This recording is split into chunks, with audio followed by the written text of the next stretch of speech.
Hello. Reese decided that we should try Around the World in 80 Days. So I'm going to start it. We'll see how we do. And if you guys like it, great. And if not, I will stop it and we'll try a different book. Okay.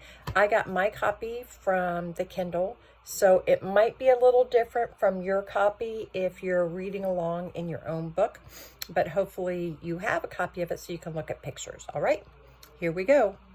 Chapter 1. It is called Around the World in 80 Days. It's a classic.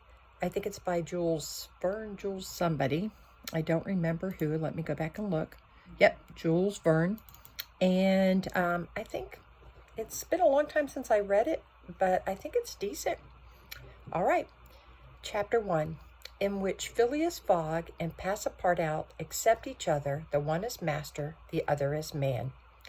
Mr. Phileas Fogg lived in 1872 at number 7 Savile Row, Burlington Gardens, the house in which Sheridan died in 1814.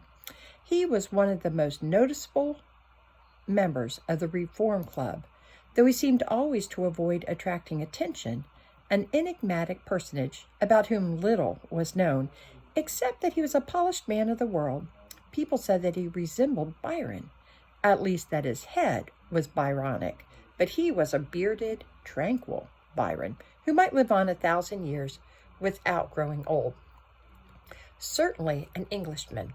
It was more doubtful whether Phileas Fogg was a Londoner.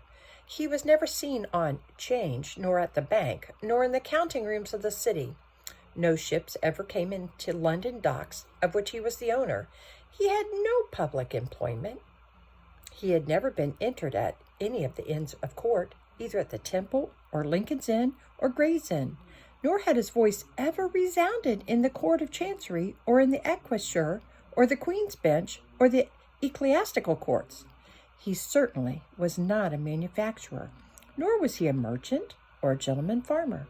His name was strange to the scientific and learned societies, and he never was known to take part in the sage deliberations of the Royal Institution or the London Institution, the Artisans' Association, or the Institute of Arts and Sciences. He belonged, in fact, to none of the numerous societies which swarm in the English capital, from the Harmonic to that of the entomologists, founded mainly for the purpose of abolishing pernicious insects. Phileas Fogg was a member of the Reform, and that was all. The way in which he got admission to this exclusive club was simple enough. He was recommended by the Barings, with whom he had an open credit. His checks were regularly paid at sight from his account current, which was always flush. Means he has a lot of money, and he always pays his bills on time. Was Phileas Fogg rich? Undoubtedly, but those who knew him best could not imagine how he had made his fortune, and Mr. Fogg was the last person to whom to apply for the information, meaning they can't figure out how he makes his money. He's not in any of those groups that we talked about. He doesn't show up as a farmer. He's not a merchant. They don't know how he makes his money. Now back to the book. He was not lavish, nor, on the contrary, avaricious, for whenever he knew that money was needed for a noble, useful, or benevolent purpose, he supplied it quietly and sometimes anonymously. He was, in short, the least communicative of men.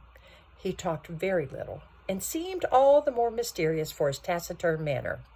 His daily habits were quite open to observation, but whatever he did was so exactly the same thing that he had always done before that the wits of the curious were fairly puzzled.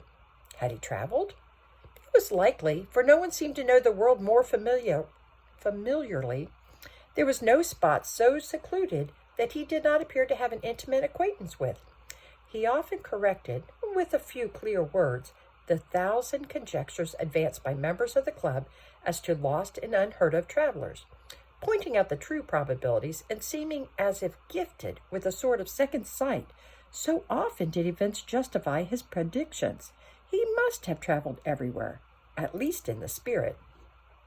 It was at least certain that Phileas Fogg had not absented himself from London for many years. Those who were honored by a better acquaintance with him than the rest declared that nobody could pretend to have seen him anywhere else. His sole pastimes were reading the papers and playing whist. He often won at this game, which as a silent one harmonized with his nature, but his winnings never went into his purse, being reserved as a fund for his charities. Mr. Fogg played, not to win, but for the sake of playing. The game was in his eyes a contest, a struggle with the difficulty, yet a motionless, unweary struggle, congenial to his taste. All right, I'm going to stop again. The game is called whist, W-H-I-S-T. It's a betting game of some type, maybe cards, I don't know. But evidently he wins often, but he doesn't put the money in his purse. It means he doesn't just take it. He always gives it to a charity. So he likes to play because he's raising money for a charity. All right, back to the book. Phileas Fogg was not known to have either wife or children, which may happen to be the most honest people, either relatives or near friends, which is certainly more unusual. He lived alone in his house in Savile Row, whither none penetrated. A single domestic sufficed to serve him, meaning he only had one servant. He breakfasted and dined at the club at hours mathematically fixed, in the same room, at the same table, never taking meals with other members, much less bringing a guest with him, and went home at exactly midnight, only to retire at once to bed. He never used the cozy chambers which the Reform provides for its favored members. He passed 10 hours out of the 24 in Savile Row, either in sleeping or making his toilet. When he chose to take a walk, it was with a regular step in the entrance hall with its mosaic flooring, or in the circular gallery with its dome supported by 20 red porphyric Ionic columns and illumined by blue painted windows. When he breakfasted or dined, all the resources of the club, its kitchens and pantries, its buttery and dairy, aided to crowd his table with their most succulent stores.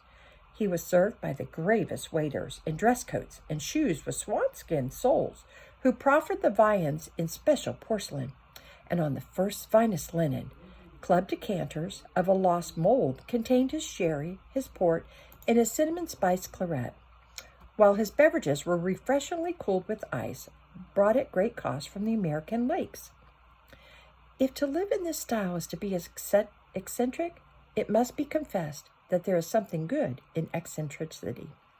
The mansion in Savile Row, though not sumptuous, was exceedingly comfortable. The habits of its occupants were such as to demand but little from the sole domestic, but Phileas Fogg required him to be almost superhumanly prompt and regular.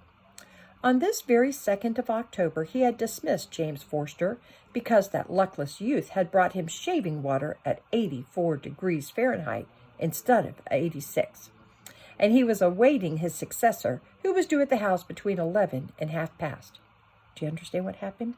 He fired James Forster because he liked his water for shaving to be 84 degrees and to be 86 degrees, and the man brought it in at 84 degrees. So now he's waiting for the new guy to take over the job.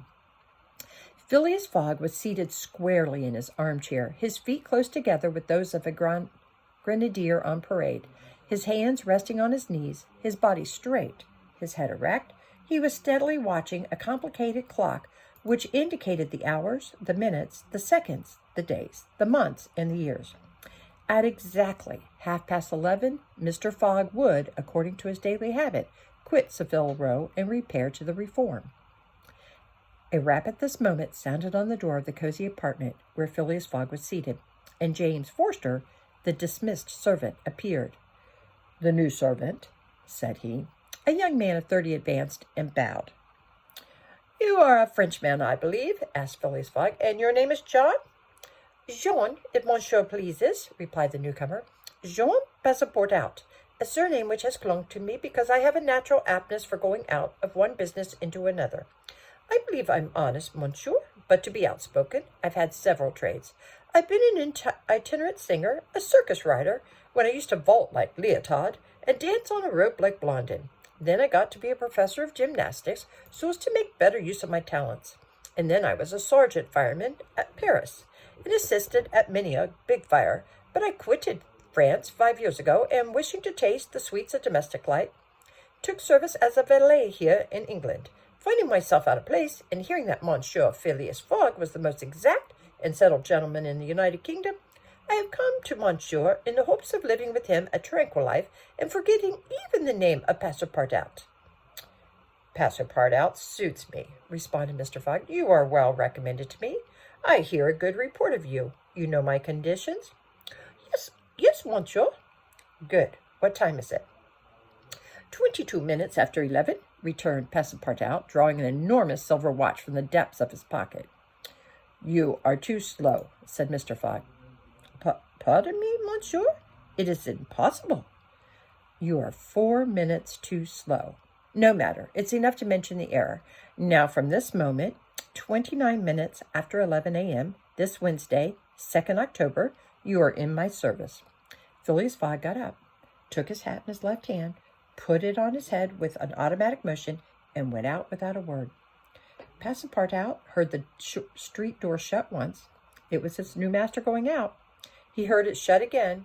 It was his predecessor, James Forster, departing in his turn, and Passepartout remained alone in the house in Seville. There's chapter 1.